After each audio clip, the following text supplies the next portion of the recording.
qui allait de 10 à 10 et 24 km/h, et puis 3 vitesses, c'est-à-dire, c'était plutôt pour aller plus lentement, au contraire. Quand il y avait 3 vitesses, il y avait 6, 12 et 24 km/h. Voilà. Et donc, pas de marche arrière. C'est vrai qu'aujourd'hui, ça nous semble peu, mais autrefois... Alors, il avait modifié aussi une chose, c'est-à-dire que la première voiture, elle était à friction, c'est-à-dire et à chaîne, c'était une chaîne, la transmission, alors qu'après, c'était par courroie et par cône de friction. Non, c'est vraiment... ils évoluaient en cours de route, tout le temps.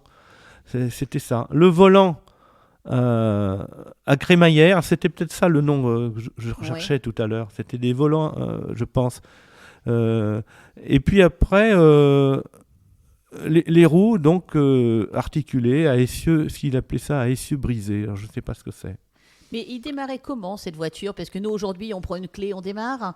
Alors, vous savez, le démarrage, alors moi, c'est un peu un mystère parce que j'ai l'impression qu'il y avait des voitures qui avaient déjà des démarreurs. Et pourtant, mon oncle Jacques, qui a connu les voitures qui arrivaient chez nous de clients, il y en avait quelques-uns qui arrivaient en voiture. Un jour, il avait arrivé une voiture pendant qu'il jouait.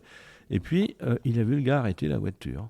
Bon, très bien. Et puis, quand il est reparti, il voit la personne qui remonte dans sa voiture. Il dit, mais qu'est-ce que c'est que ça il démarre pas avec sa manivelle. Ouais. Et puis, en fait, c'était un démarreur électrique.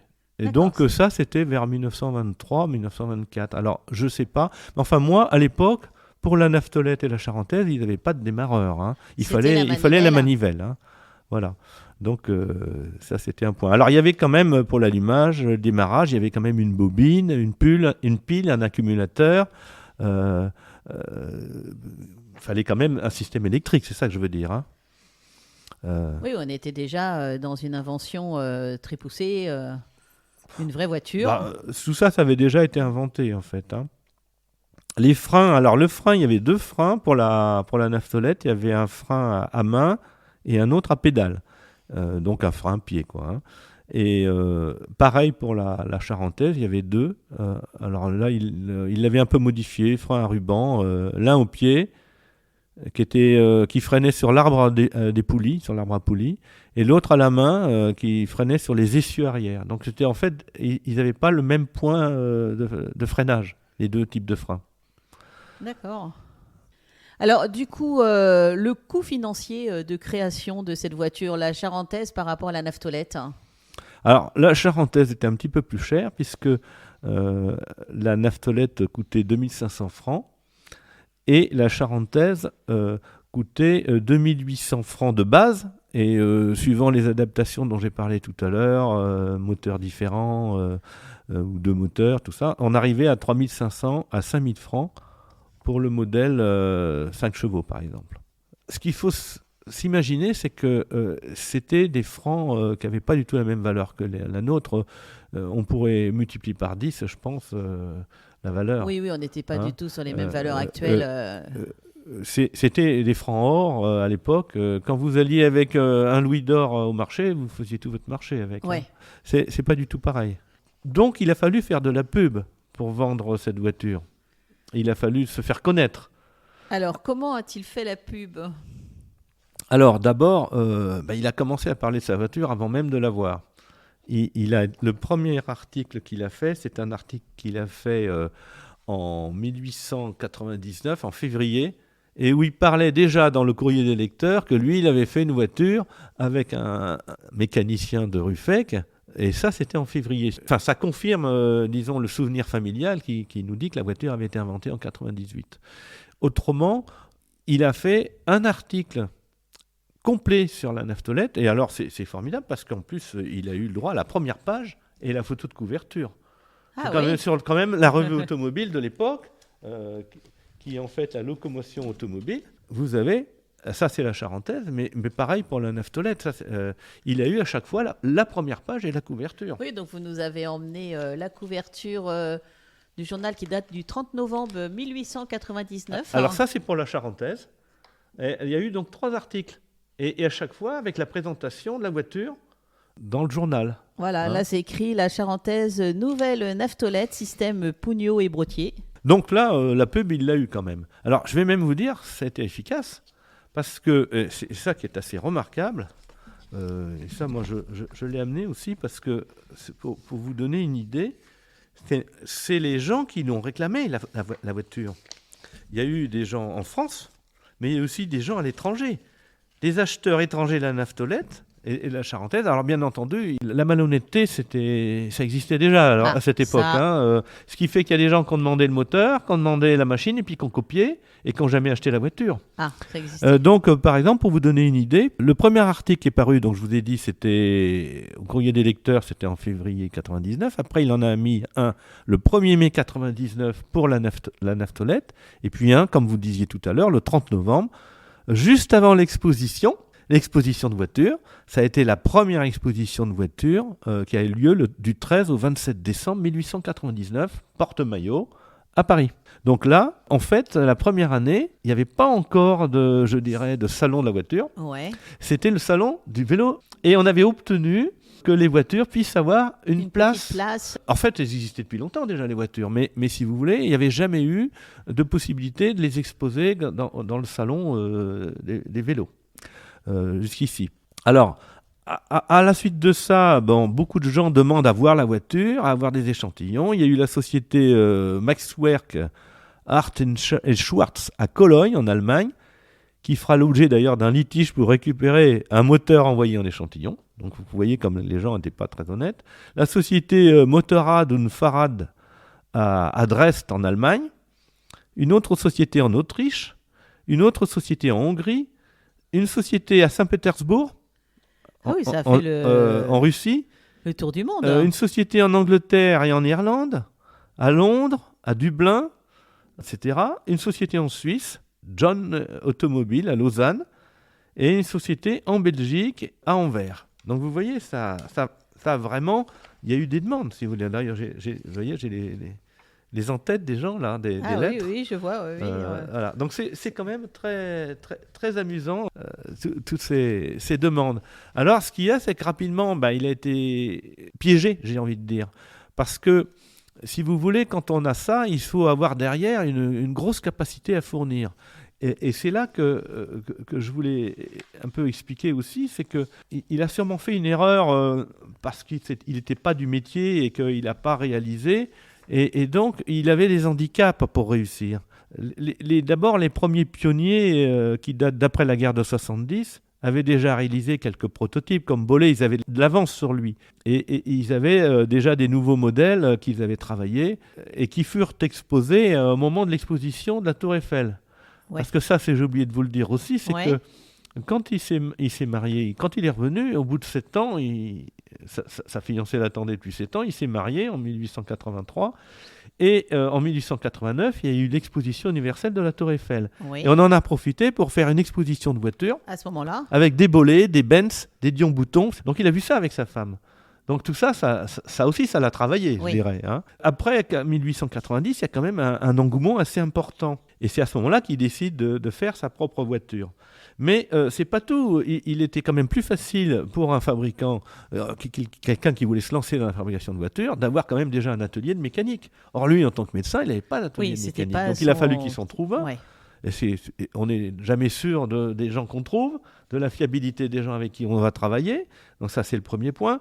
Donc pour celui qui, comme certains pionniers, j'ai pas le temps de citer, ils avaient déjà une forge, par exemple. Il y a beaucoup de gens dont beaucoup d'inventeurs dont les parents le père était forgeron. Oui, il n'avait pas les moyens, lui, de tout ça. Voilà, il avait pas les moyens. Par exemple, Barré, à qui il a cédé sa voiture après, à Niort, il avait déjà fait du cycle à Parthenay. Il avait déjà du matériel. Donc c'était beaucoup plus facile. Et il avait déjà un réseau pour les vélos. Ça, c'est important.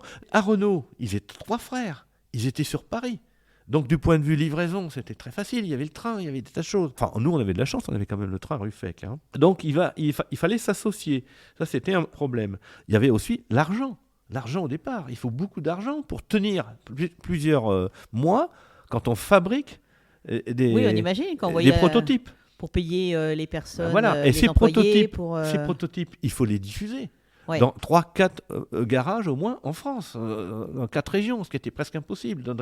Il fallait qu'il en ait un à Paris, ce qu'il a fait, qu'il en ait envoyé un autre à Clermont-Ferrand, il fallait qu'il en ait un en Charente, Et là, il a eu du mal à fournir. Alors ça, vous comprenez bien que le comte de Dion, qui a fabriqué les Dion boutons, lui, il avait derrière lui sa fortune. Ouais. Donc c'était quand même beaucoup plus facile. Alors c'est ça en fait je crois qu'il n'a pas mesuré au départ. Sans compter que vous avez eu beaucoup de malversations terribles. Un grand inventeur comme Georges Richard, qui a été un entrepreneur génial, il a été débarqué de sa propre entreprise en 1905 par son ingénieur principal. Il a profité du moment où il était blessé, il était dans un hôpital pour lui prendre son entreprise. Je ne sais pas si vous vous rendez compte. Il y avait déjà des gens malhonnêtes. Ah oui, c'était déjà très, très agressif à cette époque-là. Il y a eu beaucoup de chutes à ce moment-là dans les fabricants, il n'y a pas de doute. Enfin, voilà. Donc, 2 voitures, et puis on en arrive donc à la fin très rapidement. Premier bilan, vers le mois de novembre, décembre, il s'aperçoit qu'ils sont déjà en déficit de 8 000 francs. Alors, conseil d'administration, discussion, et on décide quand même de continuer. Et puis très rapidement, ils se sont aperçus qu'ils n'y arriveraient pas. Ouais. D'autant qu'entre-temps, on a eu cette affaire Ernst à Paris, où celui qui devait écouler les voitures a fait faillite. Et en avril 1900, je crois bien, à ce moment-là, il a décidé de fermer l'entreprise. Mais il a fallu liquider derrière. Et là, ça a été un vrai parcours du combattant, un chemin de croix, j'ai envie de dire, parce que pendant 1 an, il a liquidé. Et comme il ne voulait pas, par correction, que comme les gens qui l'avaient aidé dans la société en commandite perdent de l'argent, il a tout remboursé. Et ça a été une catastrophe pour lui, à tel point que ma grande-tante, qu'on voit sur la photo d'ailleurs avec son ombrelle de la première voiture, n'a jamais voulu en parler. Et elle s'est décidée à en parler très légèrement avec une lettre en 1960. Parce que c'était un souvenir affreux pour elle. Ça avait été une période où il avait fallu vraiment cravacher et puis se battre pour arriver. Ça a été un moment difficile, cette belle histoire. C'est une belle histoire, mais qui a mal fini, quoi. Probablement parce qu'il n'avait pas pris assez de précautions pour que derrière ça puisse fonctionner. En tout cas, on reste quand même sur la belle histoire et sur cette très belle invention. Ce qu'on peut simplement dire, c'est que Claude Brottier, c'est pas simplement la voiture. On aura l'occasion d'en parler d'autres fois. Mais enfin, Claude Brottier, c'est aussi le maire de Villefagnan pendant une trentaine d'années quand même, malgré tout. Enfin, il a été là, il a fait beaucoup de choses. Il a organisé beaucoup de fêtes aussi. Par exemple, la Grande Cavalcade, par exemple, qui a été une sorte de beau Puy du Fou, où on fait un spectacle avec les gens du village. Lui, il l'avait fait déjà, ça. Ah, il avait fait ça, Il avait fait ça avec la Grande Cavalcade, où il y avait tous les gens de Villefagnan qui se déguisaient et qui devaient chanter des couplets d'une chanson qu'il avait fait. Il avait fait toutes les paroles, il y avait 25 couplets à peu près, je l'ai emmené là quelque part. Et il y avait... la musique avait été faite par le curé, et lui, il avait fait les paroles. Enfin, la musique était assez simple. Parce qu'il fallait que ça soit simple, de toute façon, pour que ça soit répété. Donc, ça a été un très grand succès. Ça devait être très vivant, en tout cas. Voilà. Alors, à chaque fois qu'il y avait le comice agricole, on organisait des fêtes. Et ça, il a été très fort pour faire ça. Ça a été fait jusqu'en 1910 à peu près. Jusque dans les années 20. Je crois même qu'il y avait eu encore un comice après la guerre. Et puis après, ça s'est terminé. C'était un homme formidable, on peut le dire. Il touchait à tout. Il était probablement hyperactif, j'imagine. Alors, pour finir cette interview, est-ce que vous pouvez nous partager une anecdote ou un moment marquant à Villefagnan ou à la Clé des Mots ? Une anecdote familiale, si vous voulez. Oui, allez-y, racontez-nous. Ça, moi, j'ai pas connu, mais si vous voulez, c'est une anecdote qui a beaucoup marqué ma mère et puis sa fratrie et ses cousins, en fait. C'était en 1927. Alors, je m'aperçois tout compte fait que moi, ça me paraît proche parce que j'ai eu l'histoire dans la tête. Mais en fait, ça fait quand même déjà un siècle, malgré tout. C'est ça. Ils étaient 8 enfants et ma grande-tante en avait 5. Et en fait, là, ça concerne les 11 enfants, les 11 premiers, qui s'ébrouaient dans le jardin familial que vous connaissez là-haut. Là. Et quand soudain, un énorme choc assorti d'un grand souffle se fit entendre vers les anciens communs qui longeaient toute la rue Oscar Joubert, c'est-à-dire de la rue de la Chapelière jusqu'à la rue de Sauzet, là, il y avait des bâtiments tout le long. Là. Et la rue était beaucoup plus étroite, elle était comme celle de la Chapelière, elle faisait 3 mètres ou 3 mètres 50 de large. Et les bâtiments, là, étaient assez importants. Donc un grand souffle se fit entendre, et à ce moment-là, un énorme nuage de poussière qui s'est élevé dans les airs, si énorme qu'on m'a dit, moi, qu'il était visible d'assez loin sur la route d'Aigre, peut-être de Souvigné. Oui, c'est incroyable. Hein. C'était assez important. Je pense que tous les gens de Villefagnan, malheureusement, maintenant, il doit y en avoir beaucoup qui se souviennent, mais ont dû venir pour voir ce qui se passait. Et tout de suite, l'ensemble des vieux bâtiments, en fait, venaient de s'effondrer. Ma grand-mère et ma grande-tante sont sorties de la maison. Dans la pagaille, ils ont compté leur cheptel d'enfants afin de vérifier qu'aucun n'était resté sous les décombres. Tous avaient échappé. Mais 2 minutes avant, 2 des adolescents jouaient encore sous les bâtiments, dont ma mère d'ailleurs. 30 ans plus tard, cet effondrement spectaculaire défrayait encore notre petit journal familial où chacun exprima ses souvenirs. Les bâtiments ne furent pas reconstruits.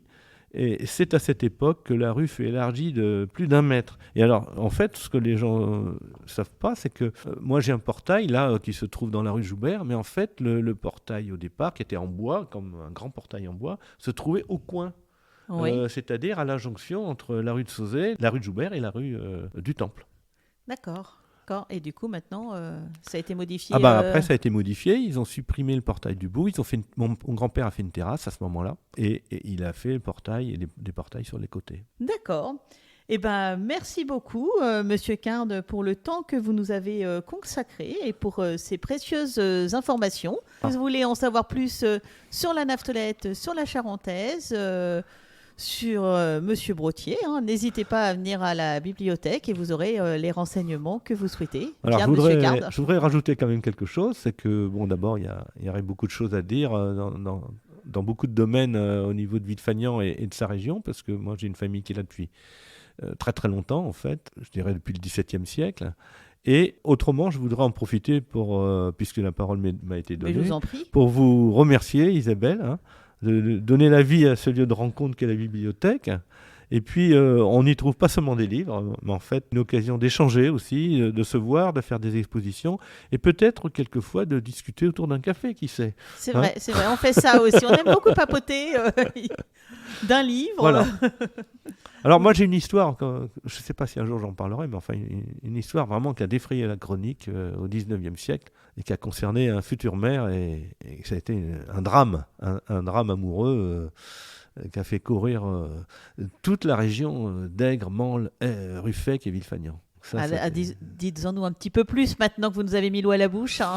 Il s'agit d'un enlèvement, d'une jeune fille, de la jeune fille d'un des maires, par un futur maire d'ailleurs. D'accord. Bon, et on ne l'a pas retrouvée tout de suite, et puis ça a été une grosse histoire. Ça a fait couler beaucoup d'encre partout. Bon, alors on fera une autre interview pour savoir la suite de cette histoire. Peut-être, voilà. C'est assez long. Alors on fera une autre interview. Merci beaucoup, Monsieur Carde. Allez, au revoir.